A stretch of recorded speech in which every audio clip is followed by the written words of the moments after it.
Ini ada orang ngajar Imam Syafi'i itu kehabisan. Syafi'i, ilmuku sudah habis. Pergilah kau ke Madinah. Pamitan kepada ibunya. Setelah pamitan kepada ibunya, setelah ke Madinah nanti dikirim ke Irak. Apa kata ibunya? Nah, berangkatlah kau menuntut ilmu. Ilmu jihad di jalan Allah. Kita ketemu nanti di akhirat saja. Bagaimana kalau ibu kita ngomong gitu? Berangkatlah kau Syafi'i, nanti kita ketemu di akhirat. Imam Syafi'i ke Madinah, lalu berangkat ke Irak. Di Irak tuh Imam Syafi'i bukan setahun 2 tahun, karena takut pulang ke rumah, nggak berani, karena belum dipanggil sama ibunya. Di Irak menjadi orang alim besar, sehingga setiap rombongan dari Irak haji, ibunya Imam Syafi'i datang ikut haji juga.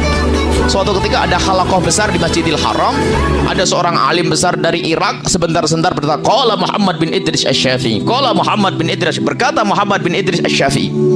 Ibunya Imam Syafi'i itu bingung, siapa Muhammad bin Idris itu? Akhirnya ditanya, ya Syekh, siapa Muhammad bin Idris Asy-Syafi'i? Sang Syekh dengan penuh kebanggaan, dia adalah guruku, seorang alim yang ada di Irak, asalnya dari Mekah ini.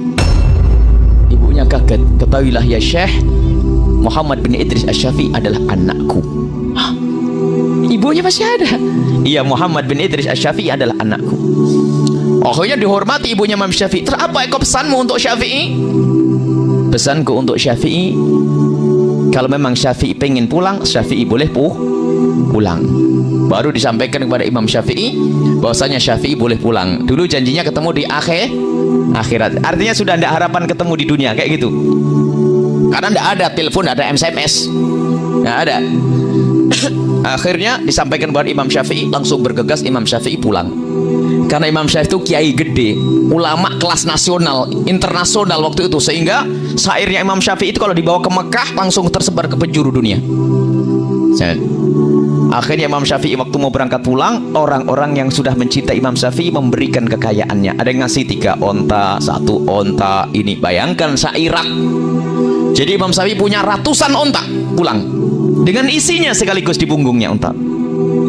Imam Syafi'i bingung, dikawal oleh beberapa santrinya ngikuti Imam Syafi'i. Jadi Imam Syafi'i pulang dengan kekayaan. Lihat, carinya duit, carinya ilmu, tapi pulang dikasih kekayaan.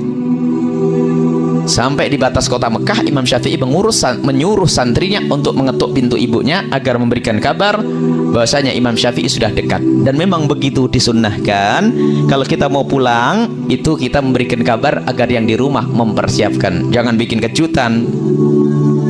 Nah, memberi kabar.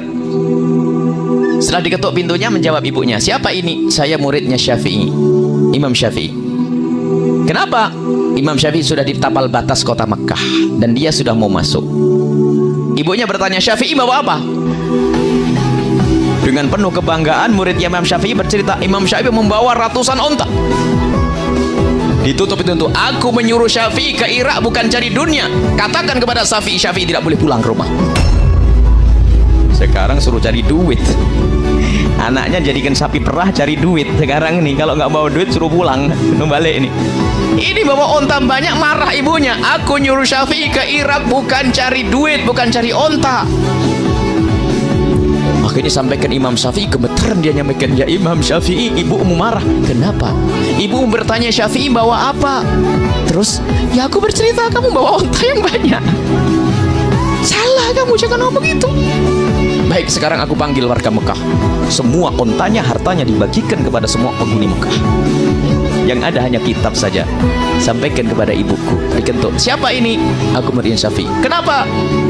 Ontanya Syafi'i sudah dibagikan semuanya, yang tertinggal hanya kitabnya saja dan ilmunya. Ya sudah, kalau begitu Syafi'i aku tunggu. Allah.